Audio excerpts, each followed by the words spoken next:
Welcome to Godless and Grounded.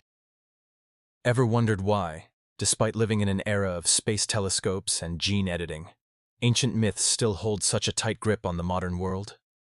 It is a strange paradox. We use logic to fix our cars and science to cure our infections, yet billions of people still lean on stories written by Bronze Age nomads to explain the meaning of existence. If you are watching this, you probably already have a healthy dose of skepticism. You might see religion as a relic of the past, a collection of sacred lies. But the real question we need to dig into isn't just whether these stories are true. The real question is why they are so incredibly effective. Why do these lies persist? The answer usually comes down to one thing: personal and social benefits. Religion didn't survive because it was factually accurate. It survived because it offered a psychological and political toolkit that was too useful to throw away. Let's start with the most basic human drive, which is survival. Thousands of years ago, life was brutal, short, and unpredictable. If you were a leader trying to keep a tribe from killing each other, you needed a way to enforce rules that didn't require you to be watching everyone 24 hours a day. Logic is great, but logic takes time to explain. Telling someone not to steal because it destabilizes the social contract is a long conversation. Telling them they will burn for eternity if they touch their neighbor's sheep is a very quick and effective shortcut. This is the first great benefit of the sacred lie. It provides an invisible police force. When people believe an all-knowing eye is watching them, they govern themselves. It's the ultimate cost-cutting measure for social order. But it goes deeper than just following rules. Think about the massive weight of existential dread. We are the only species on Earth, as far as we know, that is fully aware that we are going to die. That realization is a heavy burden. It can lead to a kind of paralysis. If everything ends in a cold grave, why bother planting crops? Why bother fighting a war for your tribe? Religion steps in here with a massive personal benefit: the denial of death. By creating a narrative where this life is just a dress rehearsal, religion removes the sting of mortality.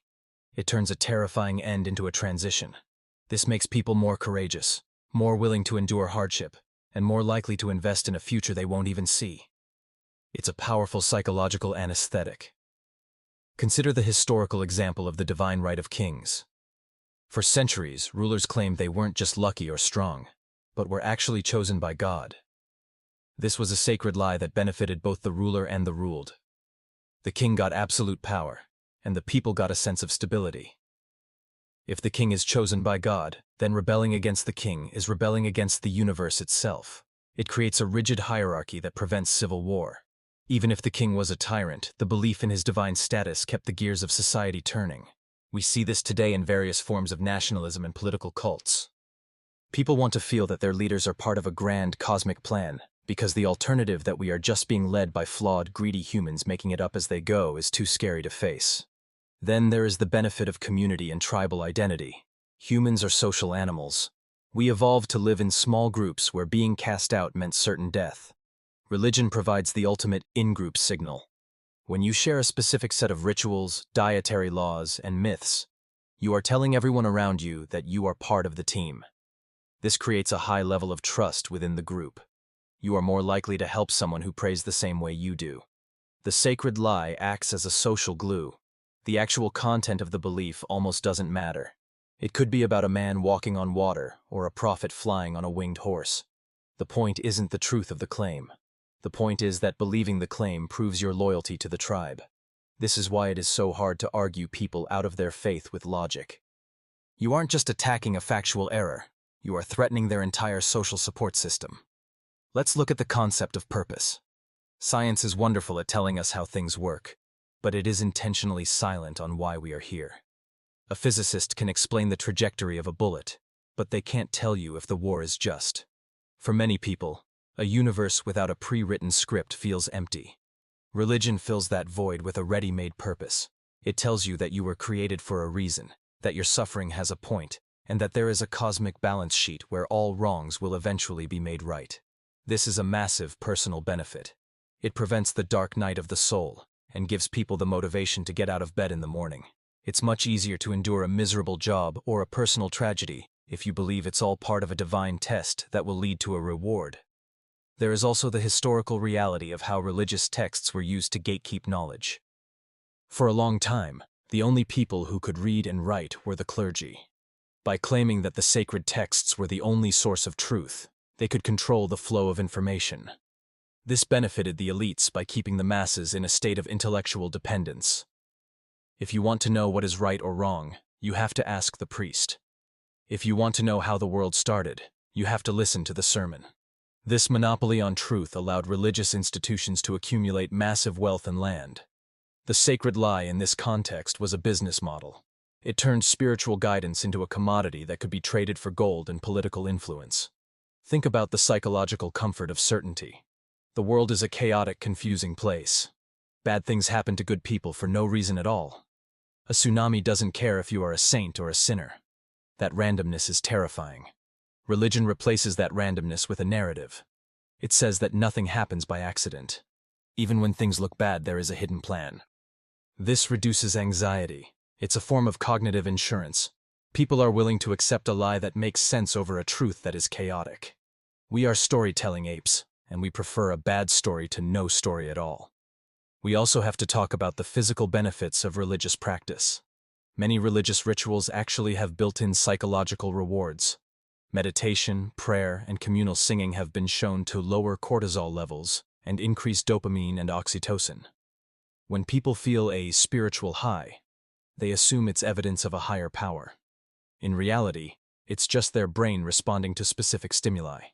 The sacred lie provides a framework to trigger these feel-good chemicals on a regular basis. It's a form of biological hacking. You do the ritual, you feel better, and you credit the deity. The benefit is real, even if the source is misunderstood. In modern times, we see this play out in the prosperity gospel, or the law of attraction. These are modern iterations of the sacred lie. They tell people that if they believe hard enough or donate enough money, they will be rewarded with wealth and health. It's a blatant manipulation of hope, but it's incredibly popular because it offers a sense of control over an unpredictable economy. It turns faith into an investment strategy. People want to believe this fantasy. Even the concept of morality, which many people think requires religion, is often just a tool for personal benefit. By following religious laws, people gain a sense of moral superiority. It's a way to feel chosen, or better, than those who don't follow the rules. This ego boost is a powerful motivator. It allows people to justify their prejudices by claiming they are just following God's orders. Historically, this has been used to justify everything from slavery to the subjugation of women. The lie isn't just about the afterlife. It's about providing a moral shield for very human desires for power and control. So, where does that leave us? If we acknowledge that these sacred lies provide real benefits, social cohesion, psychological comfort, and a sense of purpose, does that make them okay? Not necessarily. The problem is that these benefits come at a very high price. The price is usually the suppression of critical thinking, the marginalization of outgroups, and a resistance to progress. When you base your life on a lie, you are building on a foundation that can't handle the weight of new evidence. We see this in the rejection of medical science or the denial of climate change because it conflicts with a religious worldview. The personal benefit of comfort today becomes a collective danger tomorrow. The challenge for the modern world is to find ways to get those benefits community, purpose, and psychological well-being without the baggage of the sacred lie. Can we have community without exclusion? Can we have purpose without mythology? Can we face our mortality without fairy tales? It's a harder path for sure. It requires us to be okay with saying, I don't know. It requires us to build our own meaning instead of inheriting it from an ancient book. But it's the only path that is honest. The history of religion is really the history of human needs being projected onto the heavens. We needed a judge, so we created a God of justice. We needed a father, so we created a divine creator. We needed to survive death, so we created heaven. These weren't necessarily malicious inventions at first. They were survival mechanisms. But just because a tool was useful in the past doesn't mean we should keep using it when it starts to break things. We can appreciate why people hold on to these beliefs while still recognizing them for what they are, reflections of our own fears and desires. Continuing from where we left off, let's look at how these sacred lies function as a form of historical and social technology. If you think of a religion like a piece of software, its primary goal isn't to be true in the way a math equation is true. Its goal is to run a society. One of the most significant personal benefits provided by religious frameworks is the reduction of choice anxiety. Modern psychology tells us that while we think we want infinite freedom, having too many choices actually makes us miserable. Religion removes the burden of choice. It gives you a pre-packaged set of rules for what to eat, who to marry, how to raise your kids, and how to spend your Saturdays. For the average person throughout history, this was a massive relief. It saved mental energy that could be better spent on survival. This brings us to the logic of the grand bargain. In many ancient civilizations, the sacred lie was used to justify the distribution of resources. Take the hydraulic civilizations of ancient Egypt or Mesopotamia. The survival of the entire population depended on complex irrigation systems that required thousands of people to work in unison. How do you convince a peasant to spend his life digging a ditch in the sun? You tell him that the pharaoh is a living god who keeps the sun rising and the Nile flooding. The personal benefit for the peasant was a sense of participation in a cosmic order. If he did his job, the gods were happy and the harvest was guaranteed. It was a lie, of course. The Nile flooded because of seasonal rains in the Ethiopian highlands, but the lie was the only way to coordinate the labor needed to keep everyone fed. We also see this in the way religion handles the concept of justice. In a world where the bad guys often win, where the greedy get rich and the cruel die peacefully in their beds, the human mind rebels. We have an evolved sense of fairness. When we see injustice, it causes us genuine psychological pain. Religion provides a cosmic correction to this pain. Whether it is the concept of karma in Eastern traditions or the final judgment in Abrahamic ones, the lie tells us that no one actually gets away with anything. This belief has a massive social benefit. It prevents people from taking the law into their own hands. If you believe God will punish your enemy in the next life, you are less likely to burn down their house in this one. It's a way of outsourcing vengeance to a higher power to keep the peace on earth. Let's talk about the benefit of social signaling. In any large society, you need a way to know who you can trust.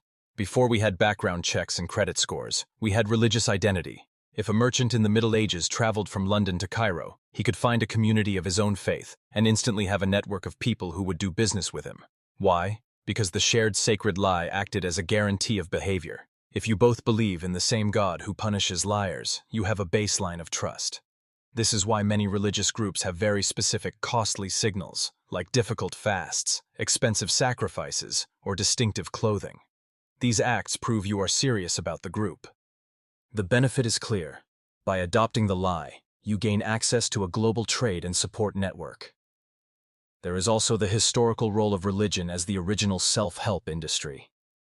Long before therapy or life coaching, there were the sacred texts. These books are often filled with practical, albeit disguised, psychological advice. Prohibitions against envy, anger, or gluttony aren't just about pleasing a deity. They are about maintaining your own mental health and social standing.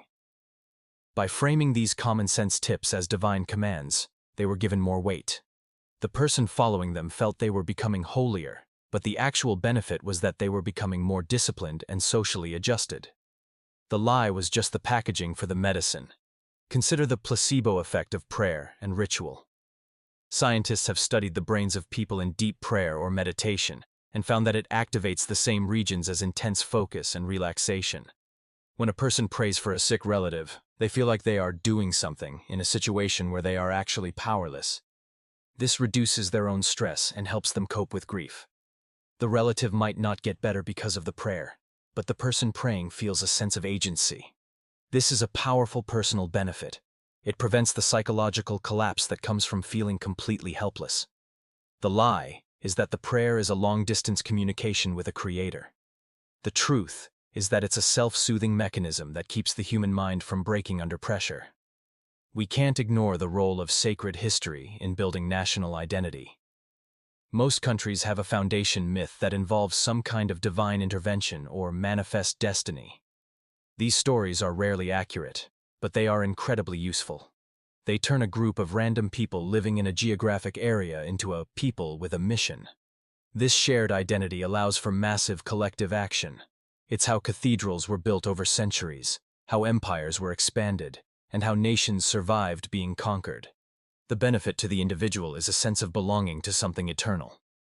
It's a way to escape the insignificance of being just one person in a vast universe. However, The logic of the sacred lie always eventually runs into the wall of reality. As our understanding of the world grows, the gap between what we know and what the lie tells us becomes wider. This creates cognitive dissonance, a state of mental discomfort where a person holds two conflicting beliefs. We see this in the opposition to stem cell research, the denial of evolution, or the suppression of women's rights. The personal benefit of the individual who wants to keep their worldview intact comes at the expense of the progress of the entire species. In the modern world, we are seeing a shift. As information becomes more accessible, the monopoly on truth held by religious institutions is crumbling. People are realizing they can have community through hobbies, sports, or online groups. They can find purpose through secular humanism, environmentalism, or art. They can manage stress through science-based therapy and exercise. We are learning that the medicine works even without the sacred packaging. The history of these lies shows us that humans are incredibly creative at finding ways to survive. We built these elaborate mythological structures because we needed them. They were the training wheels for human civilization. But at some point, you have to take the training wheels off if you want to actually go fast and see the world as it is. We can look back at these sacred lies with a bit of wit and a lot of understanding, recognizing that they were our first attempt at answering the big questions. We don't have to hate the stories, but we do have to outgrow them. The real benefit of moving past the sacred lie is the freedom of an unfiltered reality. When you stop trying to twist the world to fit an ancient story, the world becomes much more interesting. You can appreciate the vastness of the cosmos without needing it to be a throne room. You can appreciate the complexity of life without needing it to be a design. You can love people because they are your fellow travelers on this tiny blue dot, not because a book told you to. That is a benefit that no lie, no matter how sacred, can ever truly provide. One of the most fascinating aspects of this whole dynamic is the concept of the sunk cost fallacy as a personal benefit. When a person has spent decades tithing their money, waking up early for services, and basing their entire moral compass on a specific doctrine, the psychological cost of admitting it was a lie becomes unbearable. In this case, the sacred lie provides the benefit of integrity protection. It allows the individual to believe that their life's work and sacrifices were for a noble, cosmic cause, rather than a misunderstanding of reality.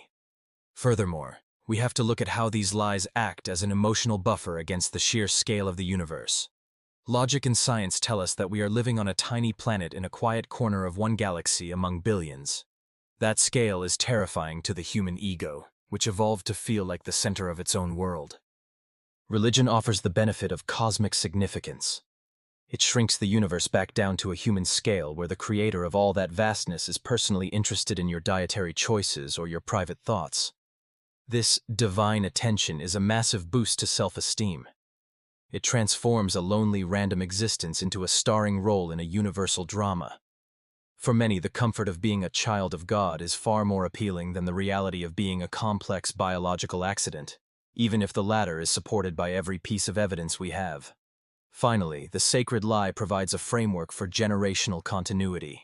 One of the deepest human desires is to see our values and our names live on after we are gone. Religion packages this desire into a tradition that feels timeless. By teaching the sacred lie to the next generation, parents feel they are giving their children a moral compass and a shield against the world's hardships.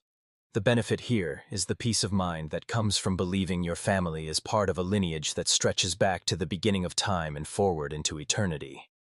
It creates a sense of immortality through tradition. However, as we see more people stepping away from these myths, we are discovering that we can pass on better things like a love for truth, a passion for discovery, and a genuine empathy for others without needing a divine justification to make those values stick.